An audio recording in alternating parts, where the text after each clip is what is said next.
now. Can you see the cherry? There it is. I can smell that cow turd from here. All right, good. There it is. All right, we're live. So, Okay. All right, go for it. You might want to maybe, there's only one person watching there, but we're live, so let's go for it. Hello, hello. What's great about today's live is you're out in the garden. And what's great is it's a beautiful day. Like it's, you always at July, like it seems to warm up a little and you kind of get that first little feeling of spring. We've still got lots of cold weather ahead of us, but you're starting to get that. I think it's 17 degrees today in Melbourne. So it's a beautiful day and it's a great day to get out in the garden. And that's what we're doing. We're giving, this is a garden that I did a design for and helped them set it out 3 or 4 years ago. And we're giving it a makeover and lifting it up a little bit and getting it ready for spring, summer. And we're showing you how you could get out in your garden and get it ready for getting the best for spring and summer. And the same thing, what we're doing today is we're also getting this garden, and the weak point of this garden is a great spring summer garden, but it doesn't look that good in the winter. So we're going to the makeover is going to really emphasize having this garden performing all year round, and I've picked a beautiful range of plants that are going to really perform here in the winter time and make this a better autumn, winter and early spring garden than what it is right now. So we're going to be renovating it and really improving the garden at the same time. Beautiful. So, do you want to tell them about the giveaway as well today? Oh yes. Now the thing is, what we're going to do today is we're going to give away this weeping cherry. We charge $300 for a weeping cherry like this. Now it's got to be to somebody. You've either got to be a Victorian, and if you're way up the bush somewhere, when you come to Melbourne, you can come and pick it up. We're not going to deliver it out to Witchy-proof or somewhere like that. But if you're out anywhere in Victoria, if you can pick it up. But in the areas where we deliver, which we deliver in Shepparton and Ballarat and Bendigo and Traralgon and all around Melbourne and down to Geelong and down the coast down there, if you're in one of those areas there, we'll actually deliver it for you. So you win this cherry and deliver it. And what you have to do is you have to listen to our show today, and then I'm going to be asking a really easy question that will be easy for anyone who's listened to the show to answer. And the first person to answer that question correctly online will win this beautiful cherry tree, weeping cherry. And yes. This will have beautiful, this is a couple of years old and have beautiful blossom in springtime. Yeah, great. So it'll be the first person who makes a comment in the comment section here on the Facebook Live. Yeah, that's right. So it's just to make the show a bit more interesting and get people listening. We'll be giving this away. Awesome. So what we've done here is we came in here about an hour and a half ago, and what we're doing is how you'd go about renovating your garden. The first thing that I do is I do subtraction, and what I do is I look over the garden, and what had happened here is that we planted a few buddleias here, which is a beautiful summer flowering plant. It has lovely big bits of flowers all summer long. But what's happened is buddleias have a habit of self-sowing, and basically buddleias were taking over the whole garden. So we've grubbed out a heap of buddleias first. And we've grubbed out a few other plants that weren't doing so good and so the first thing was subtraction. Then we're going through now, we're pruning everything. Some plants have gone berserk and they're taking up too much space and not making room for other plants and making the garden a bit less interesting than what it should be. Like over here, we'll come over here, we'll take a walk through here. Here we've got some oxalis that's going crazy, and we're getting rid of that oxalis. It'll probably need a follow-up spray later, but we're digging it away and trying to get rid of the bulbs.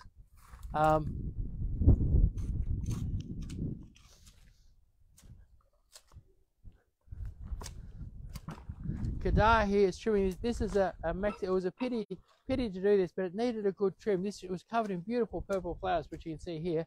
And this is one of my favorite plants. It's a Mexican sage. And but you can see all the new shoots coming there, and that'll shoot back as a beautiful fall bush where it was a bit scraggly because it hadn't been trimmed for a couple of years. And this is also a plant that I love. If you have a look at it here, it's lovely and silver and fresh. This one's been trimmed back a bit here, and this one here is a licorice plant, and this licorice plant, beautiful silver plant. This is a bit shady here in the corner, and it's absolutely thriving in the shade, but it does need a good trim back, because otherwise it's getting ready to take over the entire garden. You can see there the shoots are covering over the hydrangea there. So it's now is a really good time to get in and trim it back, and it'll probably need another trim come Christmas time to keep it in check and not have it taking over the garden. And we'll trim this back here, and we'll liberate these buddleias from the grips of this licorice plant. But if you look through here, we're just about to start cleaning up, but we've trimmed this back. This is a Mexican sage. This is a hot lips salvia. That's another salvia there, and that looks so good. I think I'll let that go, and I'll trim that back in a few months. And you've got a few nice feature trees here, like a nice feature that we've got in this garden here is this one here. This is a golden robinia here, and this golden robinia is planted next to a beautiful royal purple smoke bush here. And so when you come in the gate here in spring and summer, you'll have a lovely amount of purple here with a beautiful backdrop of gold, and then right back behind it you've got that lovely silver of the licorice. So you've got some nice contrast. But the problem with this garden, it's been a top performer in the summer, but maybe a little boring at other times of year. So come over here and we'll have a look at this. And we've got a question here actually, just from one of the viewers. Yeah. Can you spray leadwort with something to remove it fully? From Ren there. Do you know, my son sprays it with what's the stuff that you use for self-raising flower? Carbon, was it? Bicarb soda. Yeah. My son has a problem with it. It goes through his nursery in the hothouse and that, and he has a little dust spreader, and he spreads bicarbonate soda, and it kills it. Okay. So bicarb soda is nice, clean, natural kind of a leadwort cleaner. Awesome. Poisoner. Yeah. So anyway, let's have a look at this. Here's some ideas that I've got. I wanted to get some more colour and some more texture into this garden. And first of all, I've put a couple of coprosmas in there. And it's hard to beat coprosmas for a bit of winter colour. That's a pink coprosma, a purple coprosma, and this one here is an evening glow coprosma. So coprosmas, great for a bit of colour. Then following on that colour theme, this one here, this is a plum gorgeous. Now plum gorgeous, beautiful deep purple foliage all year round, looks sort of warm and really good in the winter, but in another couple of weeks it's going to be covered in these lovely pink flowers. Have a look at that, beautiful. And it's also a plant that doesn't go too crazy. You'll be able to keep that in check. And then a lovely rich bit of purple. Here. This will make a lovely. We'll probably pick a spot with a bit of a silver backdrop, and we'll have a lovely rich bit of purple there. And then the last of all, in the shade, this gold fuzzia, this will have, and in a few weeks this will start to have pale purple flowers, but lovely bit of dark colour to have in the shade. Now that really does us for what the other coloured foliage. This one here, the people here who were doing their garden, they're a youngish couple, and I'm keeping it a little bit modern, like that's the idea of the colourful flaxes. And this one here is a Mexican lily, and this will make a great central feature. It'll grow big like this, and it'll big striking stripy leaves. It'll really stand out and give you a good year-round feature, which is what this garden needs. Feel free to get your questions through there, guys, if you're watching. Now, from time to time, I kind of get crushes on plants. Now, this one here, we've had this in the nursery for months and months and months, and it's been just flowering month after month after month, and I reckon that it's still covered in buds. It's still got another couple of months of flowers in it. And have a look at it. It's a Grevillea strawberry smoothie, but great for a nice, low, spreading, bit of winter color, and it's an exquisite pink. It's a really unusual pink. So how big does that one get? It's going to get 80 centimeters tall and a meter or so wide. All right, sounds good. Yeah, so strawberry smooth, Grevillea strawberry smoothie, great bit of winter color. And then this is a wallflower. Now wallflowers used to be the most boring plant on earth. They're sort of a yucky kind of, well, I don't mind really yucky, but it's sort of a pretty boring mauve. And this is a lovely soft yellow that I thought would go beautiful. And this flowers all winter long and into springtime. So great bit of winter color. This will get a prominent spot in this renovated garden. And we just got a question here from Jess. She's asking, what are we doing in this yard, Chris, for those of you who might have missed the start of it? Ah, right, okay. So what's happening is that this garden was done a few years ago. It's been going great, but what's happened is that it needs a good prune. It's one that I designed a couple of years ago, and it needs a good prune. We need to grub a few things out that have gone a bit rampant in it, and then we're going to jazz it up. We're going to plant some new plants in. We're going to mulch it. We're going to divide a few plants. And what we're really doing is we're showing people how to get out in the garden and get ready for spring and renovate their garden so that they have a fabulous garden through spring and summer. And also at the same time with this garden here, what we'll be doing is in the winter, this garden has been a little bit boring, so we're choosing, and that's what I'm going through at the moment, is plants that we've chosen which will revitalize this garden so it's a really good garden all year round. Yeah, and Ren asks, are all of these plants perennials? Interesting question. We've got a few shrubs. And the rest are all perennials. Yes. Cool. All right, exciting stuff. Right. Okay. Thanks for the questions, guys. Yeah. Now, don't forget you can win a weeping cherry today too. Stick around, $300 weeping cherry. Yeah. On the live today. Just answer a simple question at the end. Now here we've got a couple of nice colourful things. This is it's called a cart. It's an African daisy, and it's the cartwheel one. And have a look at these sort of magic little cartwheel flowers. And middle of winter, this is flowering like crazy, and it'll flower right through to Christmas time. And then it'll start up again in the autumn. And this is a great little. This is called purple. It's lavender fort purple, and really good rich show in the winter. Different lavenders flower at different times of the year, so you often need to have a couple of different lavenders in your garden to have lavender flowers whenever you want. And Arenaria or mountain sandwort, this is just getting going, and this is going to flower like crazy till the end of spring. And it'll spread like crazy too. It'll make How high does that one go? It's only going to end up probably 15 or 20 centimeters tall. Okay. Yeah. Great little spreader. These have been flowering for months. We've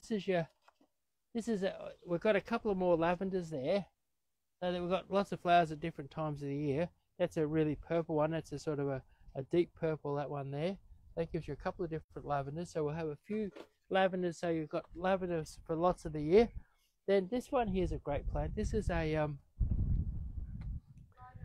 sea lavender, which has nothing to do with lavender, and this one can be used as a dried flower. And this one here, a nice healthy one of these, is going to flower all year round. Beautiful. Yeah, love the purples too, yeah. Ren. Thanks. And lovely foliage. Yeah, they look really good. Yeah. Lots of colour though for winter, isn't it? Yeah. Like all the flowers. Now, I was thinking that this garden needed a few focal points. Now, in springtime, this is going to throw up beautiful purple flowers, nearly a metre tall. And I used to work in a cottage garden when I was a child, and the lady there called it her bee flower because the bees love it. But beautiful big, and once this gets developed, it'll have 5 or 6 or 7 great big purple flowers like this, and make a real spectacle in the spring. So it's a great bit of spectacle in the springtime. And it's called, the proper Latin name for this is an echium.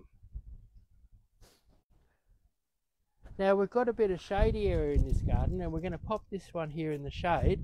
Now this one here, when it gets going, it has great big leaves, sort of great big velvety leaves.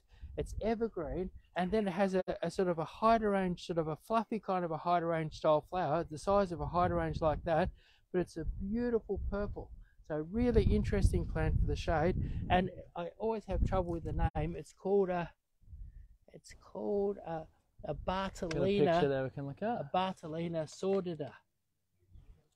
Hope you can see that there. Yeah. But this is a really interesting plant to put in the shade. Yeah, it is going to look divine, Crystal. Thanks for the comment. Now, one of my favourite plants, I use this all the time when I'm doing my garden designs. This is a prostrate rosemary, and what I love about it is it doesn't grow too tall. It spreads out. You can use it in the kitchen, but most of all, it starts flowering in autumn and flowers right through to near the end of winter. So really long flowering, beautiful tasty bit of rosemary, and it's a low spreading kind of rosemary, and if you've got an embankment, it'll fall over the embankment. So great rosemary, and great for that bit of winter color. And then this one here is Autumn Joy. So as you go into late summer and head into autumn, this one will be a big round clump, and it'll be covered in lovely big pink sort of cauliflower, almost cauliflower like flowers, but lovely beautiful soft pink. And it's called Autumn Joy. Really hardy, easy to grow plant. And what it does, it dies away in the winter. And what's interesting about that is I remember when I was a child, and I had my own succulent garden, a lady gave me one of these, and she didn't tell me anything about it. And I planted it in my succulent garden, and it shot up and had these fantastic pink flowers. It became my favourite plant in my little succulent garden. And then all of a sudden, it just died, and I couldn't understand why it died, and it disappeared. And I was so sad that such a beautiful flowering plant could just shoot up and flower and do all that wonderful stuff and then suddenly disappear. And then I was delighted when it shot back again in springtime and did it all again. So I learned that these ones grow up and then die back, and then how wide does that one get? Oh, like look, a plant, if you put this in for 2 years, it'll end up making a clump like this, covered in pink flowers. Cool. But I remember being terribly disappointed when such a beautiful plant just seemed to die on me. But they die, disappear, then they shoot back again. Wendy's commented here, says she loves watching the lives, makes her wish list from us longer. All right, cool. Okay, thanks for watching. Yeah. So anyway, so we're progressing here now. We're starting to get through. We're nearly through the trimming and the removal part of the garden. And then the next step will be a little bit of weeding, and then the other thing we're going to do is that one of the great things about perennials, come over here. One of the great things about perennials is that perennials multiply themselves. So you might go down the nursery and buy yourself this one here. Is Snow in Summer, and it has lovely silver foliage and beautiful, right at the end of spring and beginning of summer, it has beautiful white flowers. But this one here, this one spread right out, and it's spreading under the bushes there. And this one now could be planted. This is a division, and this could be planted in a bare part of the garden.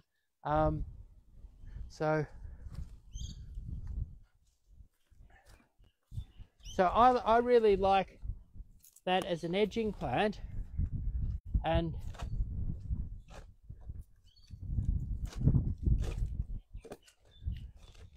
wow, we've got a rock or something, big thing there. Are you going to move it along here, are you? Or? Yeah. So what we can do. So you're basically cutting it up from the other area and just replacing it to here. So the there's types of perennials that spread and grow along the ground, and this is one of them.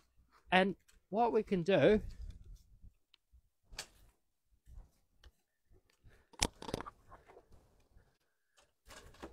so with something like like one of these ones here, your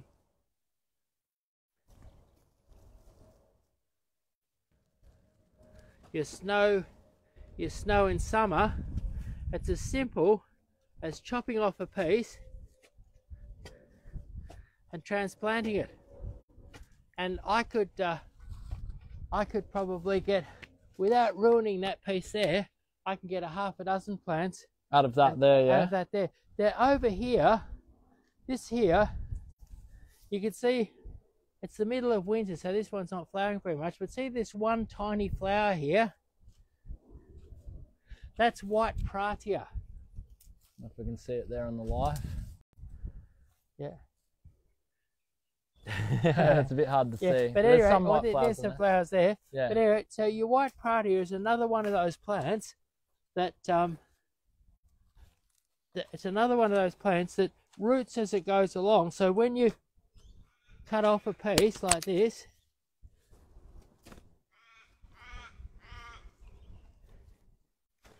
now don't forget to stick around. $300 Weeping Cherry giveaway at the end of this live.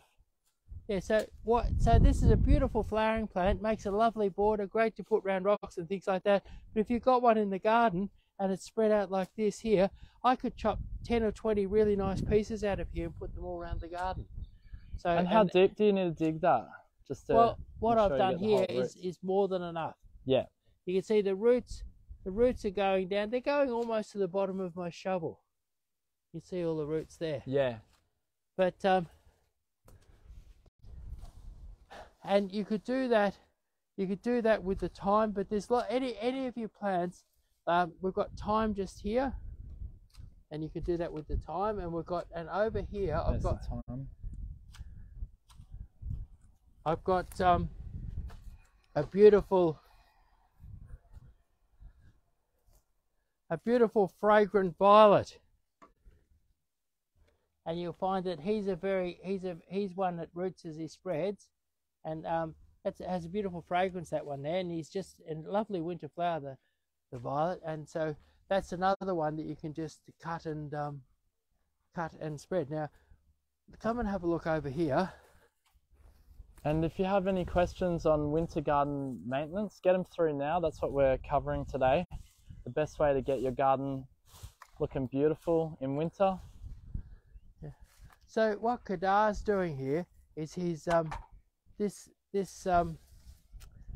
beautiful big licorice plant has been trying to swallow up his neighbouring buddleia, and so he's just cutting it free. Licorice are great plants, but you do have to trim them and keep them in check. But if you've got a big embankment or something you want to cover, there's nothing better than a licorice plant because it is such a vigorous plant. But in a confined area like this, you do have to keep them trimmed. So Wendy's got a question. Should we be using sea salt at all over winter? Sea salt is a fabulous product. It's a plant tonic, and it encourages root growth. And I think there'd be nothing better than using that to get things fired up and ready for spring. The only comment I would make is don't think that sea salt is a tonic and not really a fertilizer, and you should be using some. Here we're going to give it a really good dose of Osmocote, and Osmocote's a good solid fertilizer that will slowly go down into the ground and sustain these plants right into springtime. So use your sea salt, but use a real good powerful fertilizer to get a bit of oomph into them at the same time. All right, there you go, Wendy. Hope that answers your question. And Wendy also said her she can't dig her garden like you've been doing it here. It's mostly rock and boulders and rubble. Yeah, that's no good. But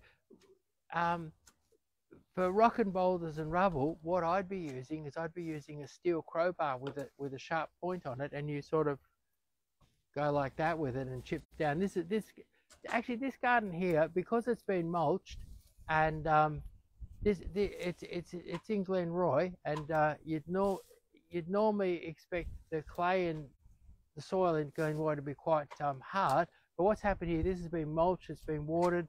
The worms have gone crazy in here. Plants have gone crazy and rooted all through it. And what's happened is that the soil is much softer today than what it was a few years ago. So it just shows good quality mulch, a good quality mulch, and bit of moisture and plenty of plants growing. You can turn fairly poor soil into good soil, and you can do the same thing where you are there. You can mulch it, you can chip away at it, but mulch it, get some stuff growing in it, and the plants and life will actually put life back into the soil and make it better for you. All right, there you go, Wendy. And Richard says the guy in the back is really handsome, but I'm not sure which guy she's talking about there. Well, let's check him out. Is it Kedar? Yeah, Kedar. they said the guy in the back is really handsome, and we're wondering whether it's you or Sijan. Sijan. Yeah, so Richard could answer the. Two handsome boys here for you. The other one, okay. I think Sijan won the competition, didn't he? Hard luck, Kada. Oh, that's my husband. There you go. All right, any other questions for winter garden maintenance? Well, that's a lot of stuff he's getting out there. Yeah. But it does look like we were here last week. It looks a lot better now, like having gone over and. Yeah, actually, have a look over here. Have a look over here. So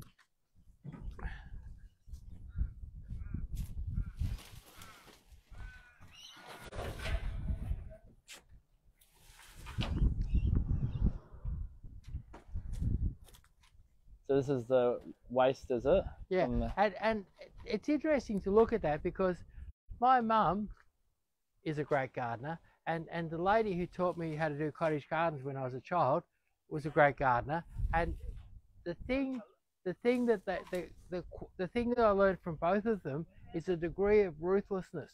So basically, to really make a garden great, we've chopped a lot of things back. We've dug a lot of things out, cut a lot of things back hard, removed plants, really got stuck into it, and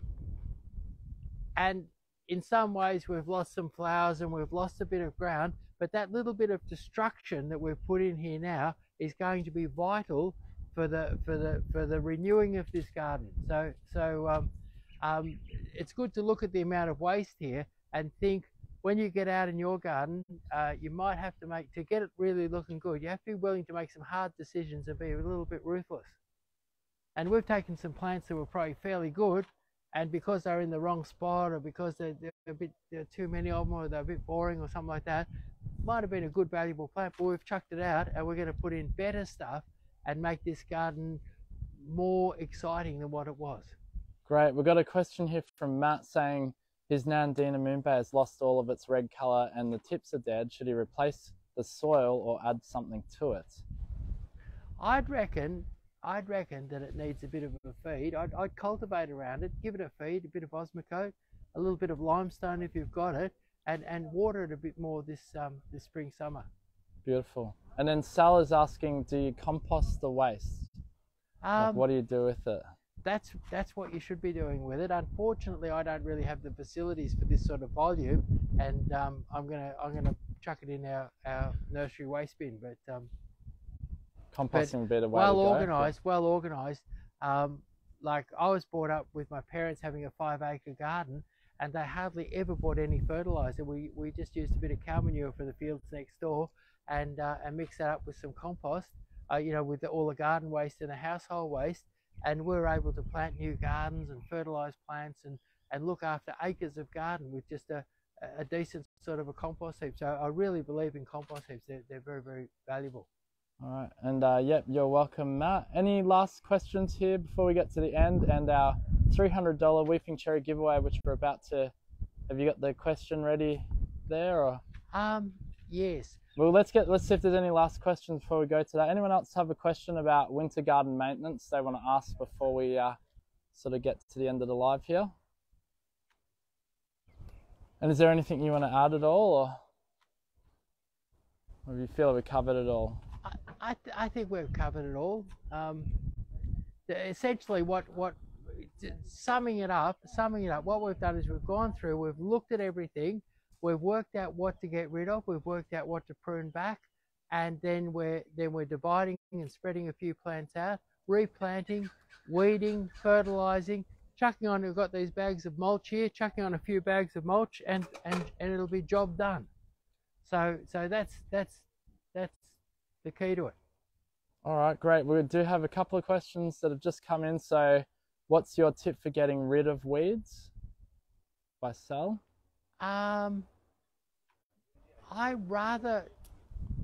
Spraying is good, and one of the things you can do in a garden situation like this, like we've got a little bit of oxalis here, and the way to get rid of oxalis is right at this time of year. Oxalis, if you pull it out, you're actually helping it breed. You'll end up with, if you go through and pull out your oxalis, you'll end up with more oxalis than what you had before. Right now, I was reading up on getting rid of oxalis the other day. Right now, Roundup or glyphosate is the way to get rid of oxalis. And what you can do is you can mix it up with a bit of water and dab it on with a paintbrush in your garden. So instead of having put a spray out there and possibly killing your plants, you can just carefully use a paintbrush. And a paintbrush is a great idea, and you can go through and just dab plants that are in the mulch and dab plants that you don't really want. As long as you don't dab on your plants that you want, Roundup is really good stuff. And then my other favorite way of getting rid of weeds is with a hoe.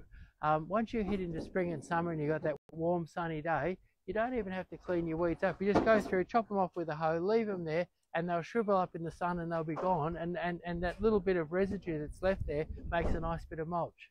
So I guess my two favourite ways is the hoe and then a little bit of Roundup applied very, very carefully. Beautiful. And I think you've answered this next question. Jody just asked if she can plant out a garden in the winter. Yes. What it is, if you plants right now, things are just starting to move. So these plants here that we're going to be planting, they're going to start growing right now, and by the time spring comes, you'll get good strong spring growth. If you plant them now, feed them a little bit, you'll get good strong spring growth, and you'll be enjoying these in the spring and the summer. Like they'll be beautiful plants for the spring and the summer. Wonderful. And then Matt just asks what mulch we're using. So it's this one here. We're using pine bark, and what I like about pine bark for a garden like this is it's a nice natural colour. Pine bark is a nice natural colour, but also where some of your timber mulches, I think, actually probably detract from soil quality, your pine bark will contribute to your soil quality. And if you put pine bark on your garden year after year, if you've got terrible soil and you put pine bark on your garden year after year, and you might have to use a little bit of lime with the pine bark, you'll find that in 5 or 10 years, terrible soil will become fabulous soil from having pine bark mulch. Pine bark mulch is used in a lot of potting mixes and contributes to the health and quality of your soil. Beautiful. All right. Well, thanks so much for all your questions there. I think we're going to have to wrap up the live now, but shall we get this? We've got a giveaway today for one lucky viewer. It has to be from Victoria. And what's the question you got there? Which one of the boys was the best looking? All right. First answer. Is that the question? Here, go ahead and have a look. Please, yeah, we'll see. But they don't know the names. We don't know the names. Yeah, we've got Kedar, and C. This is Kedar. We'll put Kedar up here. And then we've got Sijan. Beautiful soul or beautiful face? Best looking, most attractive. Let's say most attractive. All right, so Sal, looks like Sal's our winner. A lot of people are saying you, Chris. Oh, really? Which one? Chris Who and said everyone. that? I think we'll make them a winner. We'll change the winner now. All right, so Sal Chin is our winner, providing they're from Victoria. Yeah, no worries. We'll have to work that out later, but there you go. Well done, guys. Thanks a lot. See you later. Thanks, everyone, for joining us. We'll have another giveaway next week, won't we? Yeah. All right, cool. See you, everyone.